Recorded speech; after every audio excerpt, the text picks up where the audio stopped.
Good day, everyone! Welcome back to another episode of Teacher I's Kitchen!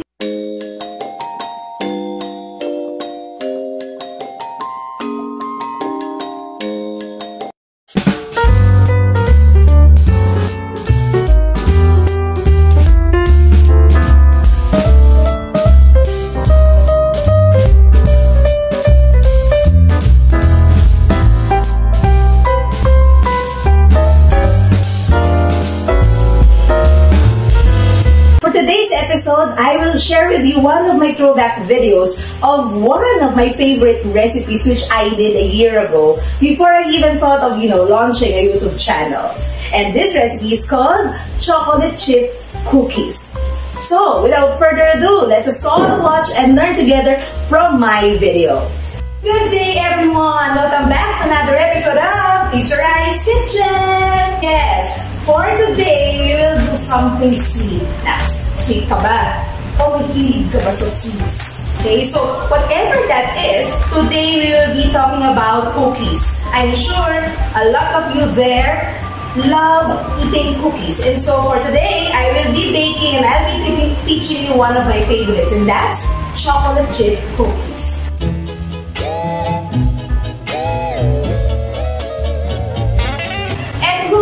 Never really like that. Lahat tayo gusto natin yan, di ba? Lalo na yung mga kabataan katulad ko. Katulad nyo pala.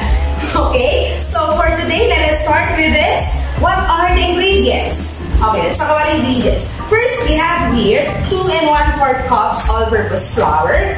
And then we have 1/4 cup granulated white sugar or refined sugar. Then we have 3/4 cup of brown sugar, firmly packed.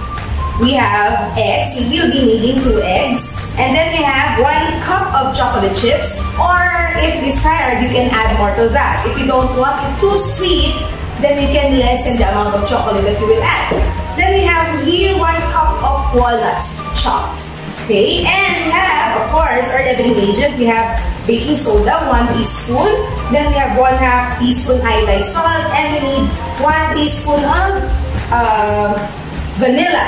And of course, we will not forget the softened butter, 1 cup or 2 sticks. This is actually 1 cup. The 1 bar is 1 cup. That is standard size. But you can also buy sticks. 1 stick is 1/2 cup. So if you need 1 cup and you can buy this bar, you need 2 sticks, and that is equivalent. They are equivalent to 1 cup of butter.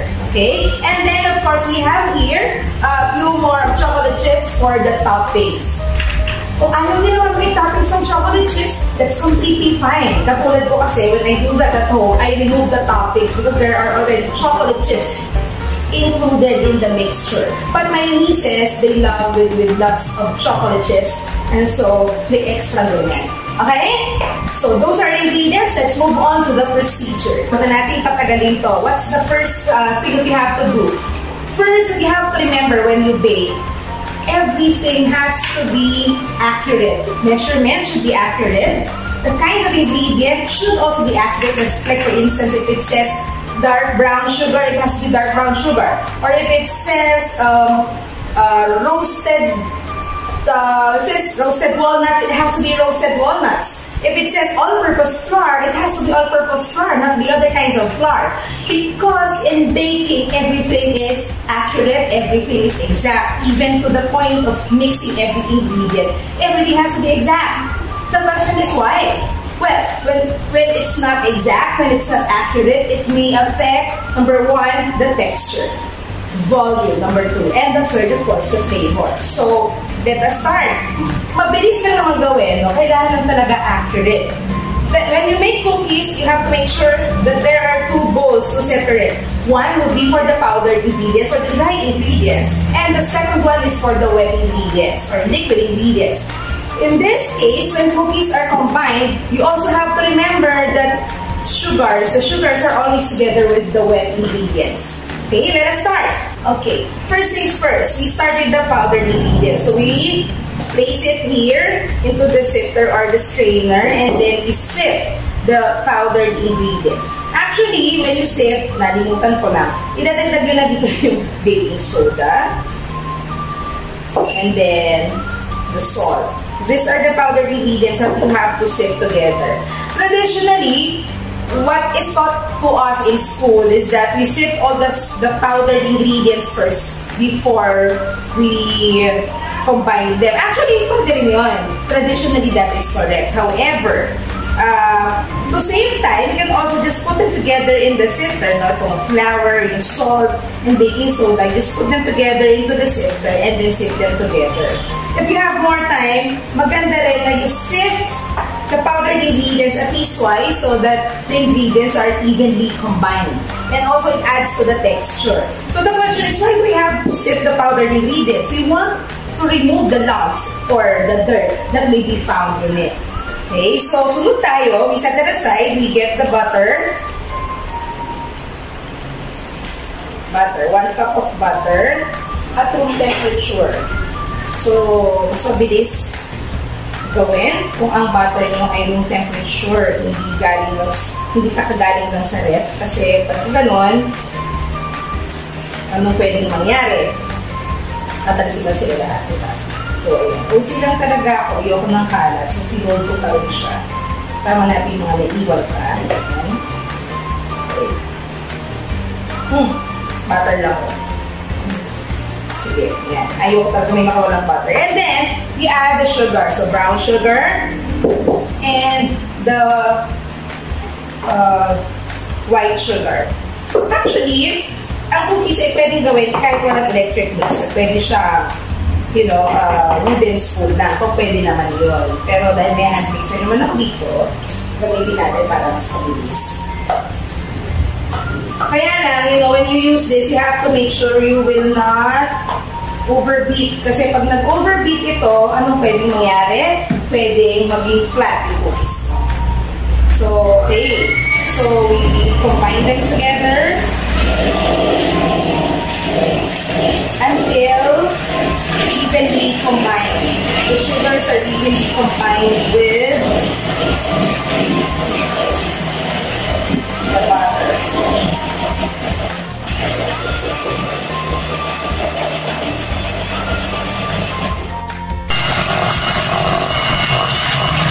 So, mas mabilis lang kasi pagka-mixer, okay?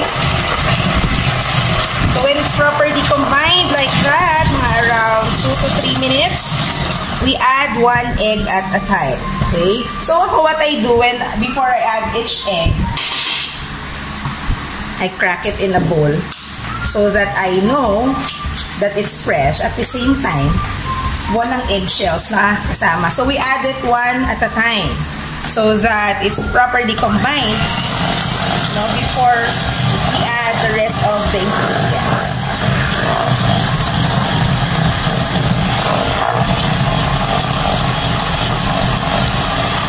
Okay, one more egg.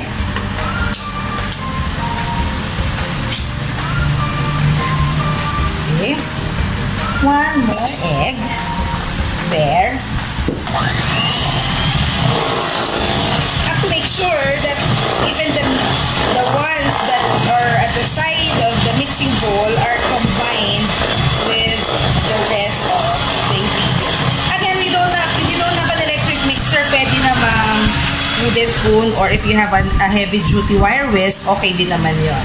But if you have a mixer, masaya din ang gumamit ng mixer, di ba?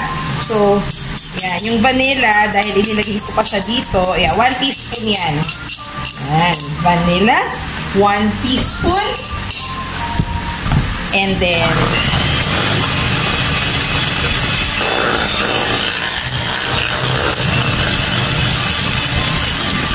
yan, until it's kind of fluffy like that. You get a wooden spoon to scrape off those that are at the side. Baking is therapeutic for me. Pag medyo na-stress na ako, gusto ko na ibang bagay, I bake. So after that, we add gradually the mixed or the combined or sifted powdered ingredients. Again, yan. Gradual. Para well combined lahat. So, you can divide the mixture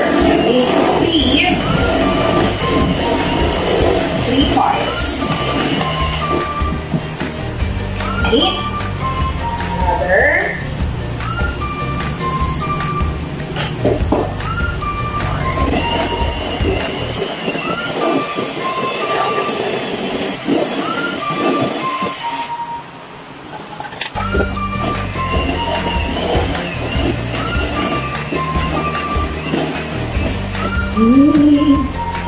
La la la la la.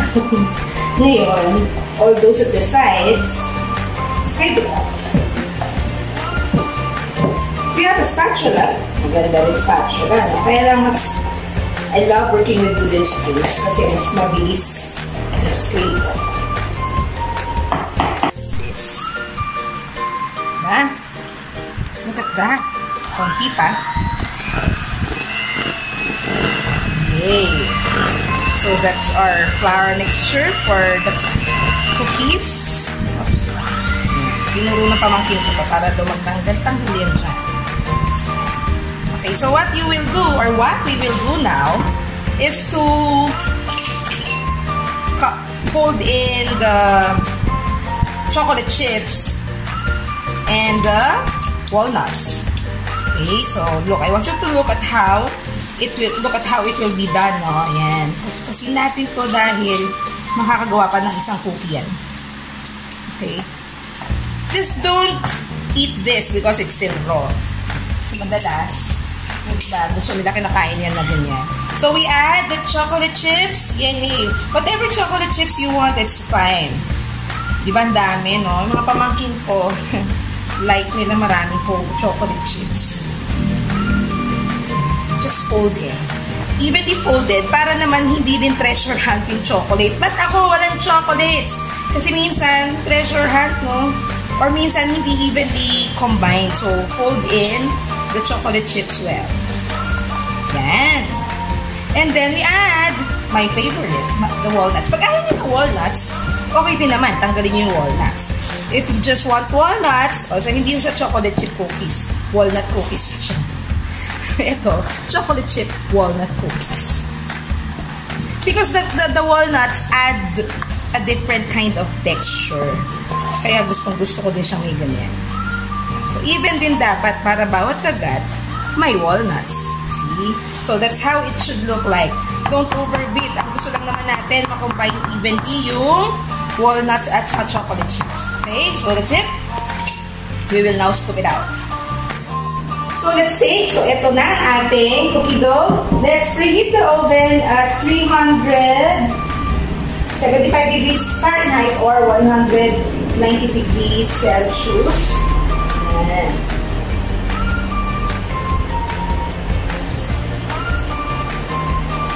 Okay. So, preheat it for 10 minutes. So, habang tayo ay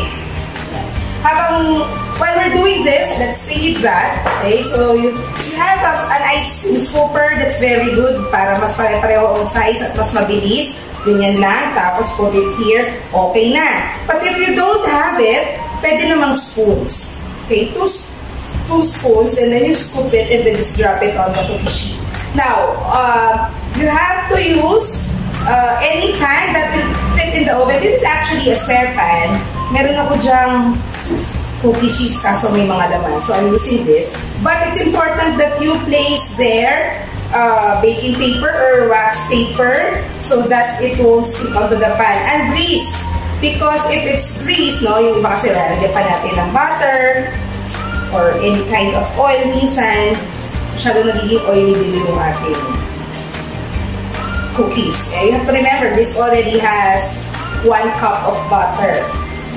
So if you want to have uniform sizes and shape, this one is good. I want you to look at how these are placed here. Because you see, when you bake, you have to make sure that you leave some spaces for each cookie dough or for each cookie so that you're giving space. So that you're giving space for each one to rise. So dapat may mga ganyan, no? May mga spaces. Hindi pwedeng dikit-dikit. Otherwise, magmumukha siyang monay. Okay? So, that's it. But we are waiting for the oven to heat until 10 minutes. So, gagawin natin yung isa pa nating batch. Just like what I told you. Ito, ipapakita ko. Yan. Meron tayo dito yung wax paper. This is specifically made for baking, no? Maganda kung nakasukat na yung mga yan. So, lagay na lang kayo ng lagay. And then, that's it. Just scoop. And then, place it there. Diba? So, if you want to sell, bawa, gusto mo lang pwede pala akong mag-sell ng cookies. Makikita nyo na how you price the cookies kasi they are of different sizes. And following the measurement, you'll be able to get the same quantity. So, it's easier to price. Yan ay kung gusto mong gawing business. Okay, so as of now, meron tayong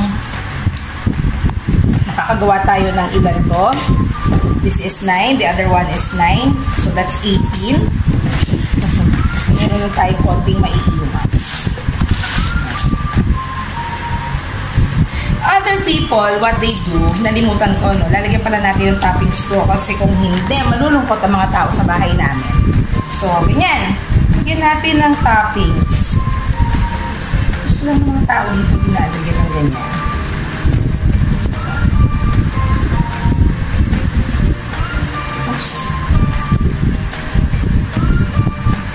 Other cookies na nakikita ko nga, overloaded talaga sa toppings. Diba?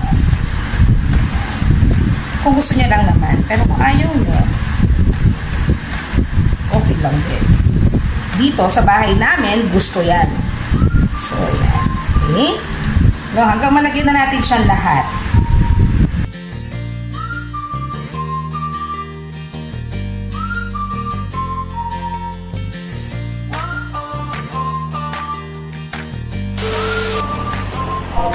So, this is it. Yan. Ang hirap pala na ginagawa ng... Alam niyo kasi, pag gumagawa ako nito, hindi talaga ako naglalagay ng toppings. My nieces love it that way. So, sasabi ko, sige, kung gusto niyo ng toppings, kayo maglagay. Masaya na ako sa walang toppings. So, may nakahiwalay. Meron may toppings, meron wala. Pero, ngayon, ginawa ko, matrabaho maglagay ng toppings in fairness, ha? Okay, so anyway, so we have here the 2 batches already of 2 pans of our chocolate chip cookies. So we'll place it here in the oven. It's 10 minutes already. We'll place it in the oven. Oops, nainit. There. Okay, again, it's 375 degrees Celsius, 375 degrees Fahrenheit or 190 degrees Celsius. Very important that you have the correct temperature of the oven so that it will be evenly baked.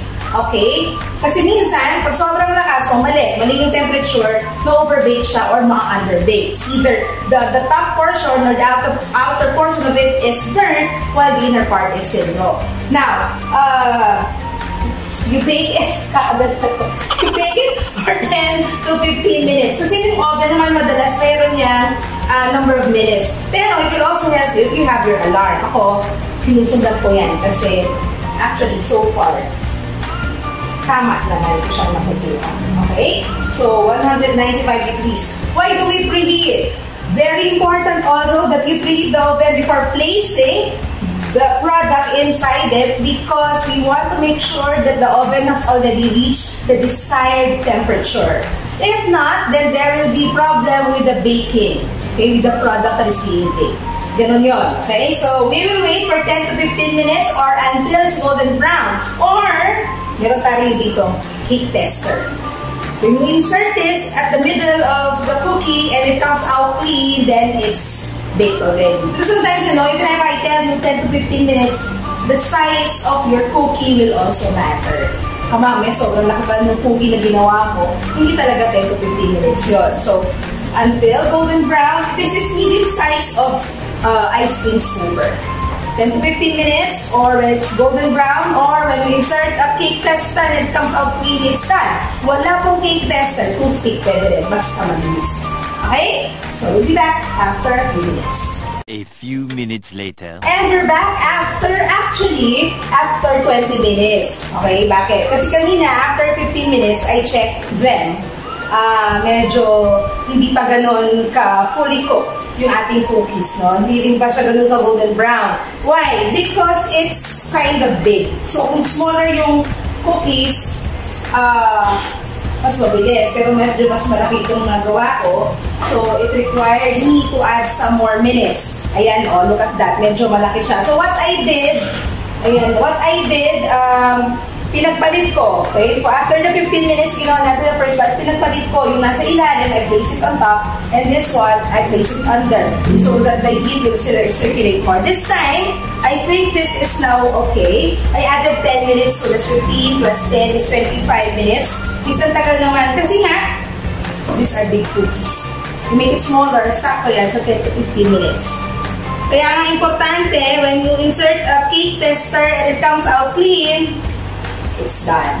Okay, so yan. And it's also golden brown. I mean, parang hinawakan ko, parang ano pa siya, tamo dito, it's still soft. Well, while it's hot, it's really soft. Pero habang lumalamig yan, it becomes crunchier. Ako naman, ayoko ng sobrang hard na cookie. Gusto ko chewy at the same time and crispy. So, this is just the way I want it. We'll get the spatula to remove this from here so that we can place it in our cooling rack. Okay, so what we will do is to remove this. Luto na siya, no? Ayan. Remove this from here and place it into our cooling rack. It's better to place it in the cooling rack para hindi na bumoys yung ilalim. So, yung paglamig niya, sakto lang. Okay, ayan, no? We have lunch cookies. So, meron pa tayong naiwan doon, diba? Lalagay ko yun dito. Pwede na kayo gumamit ng white chocolate chips. If you want, combination of white chocolate chips and hindi siya passion siya. White chocolate chips and dark chocolate chips. And then walnuts. Yan. See, these are big cookies. I want you to look closely at it. Now what I will do is to... Ayan. Mainit ka pa ba? Kaya na. Kasi baka masira ang table natin. Just place this remaining cookie batters para ma-bake na natin sila. Tingnan natin ilan ang magagawa.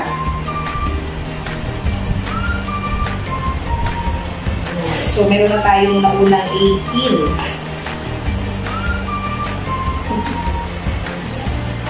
Pwede natin ito lagyan ng topping. Para yung natira na walang topping para sa akin. Lahat na may toppings for my nieces. Diba? Ang saya kapag may ice cream scoop. Or pag wala, pwede naman maging masaya. It's your choice to be happy.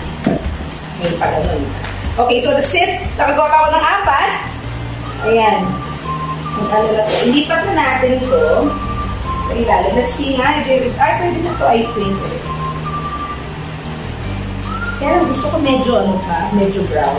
Dagdag pa natin, konting-konting pa. Pwede na to. What do you think? Gusto niyo na ba to? Oo. Sabi ng pamangkin ko, pwede na daw yan. So, okay na siya. Wait. Dito muna kasi, hindi pwedeng lagyan yan ng mainit na sisira ang table. Always there should be a table cloth or a towel on it. Oops. So, we add 20 minutes first kasi 4 lang yan. Mas bilis magulutan because of the space. So, eto na! Yay! Diba? These are giant cookies. Konti na lang. Mrs. Fields na yung size na. Wow!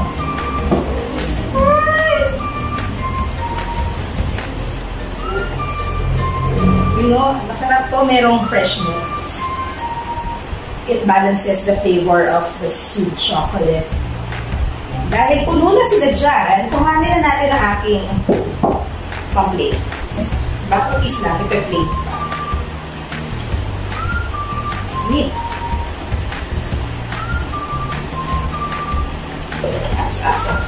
Kasi naman stop niya malagulog na. Kaya nang hawakan. Yan. Yay! That's it! Our chocolate chip cookies. Dito muna siya para sigurado kung hindi masisira yung table. So here are the chocolate chips cookies. We have 4 more that we are waiting for. And so, kapag naluto ang cookies, may kasunod yan. Whatever recipe is cooked, taste test. Okay, so yan. Okay, so let's get one to taste. Look at this. This is just the way I want it to look like, no? It's bulky at the center, but just right. Hindi flat, not too high, but just right. And so the color as well is even at the bottom, no? Hindi siya nasunog. Okay, so let's see. Kung ito nag-flat, ibig sabihin nun, palpak ang cookies natin. Bakit nag-overheat yun? Either nag-overheat yun, or sobrang melted yun, or nag-melt yung butter agad-agad bago natin ginamit. So it should melt for sure. Okay, so let's taste it.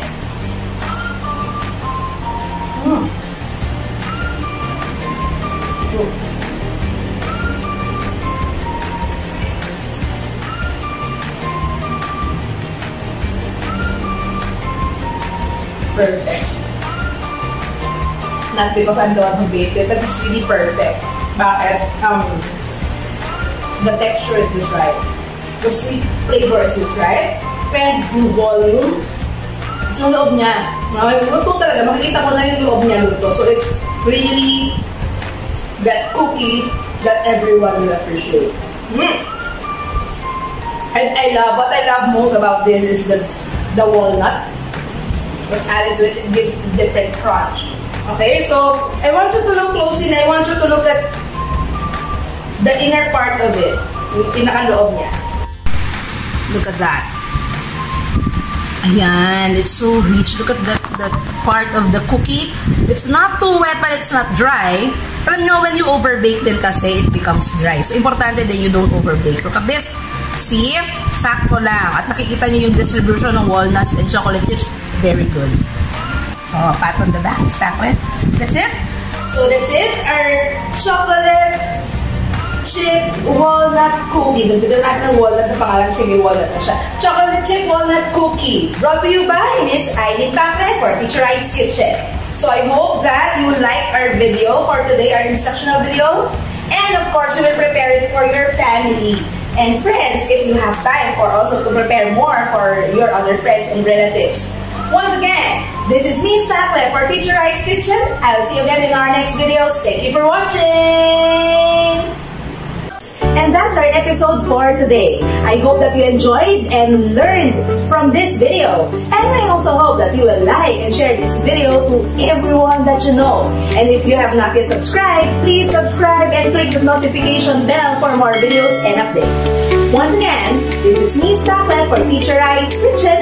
I'll see you again in our next videos. Thank you for watching!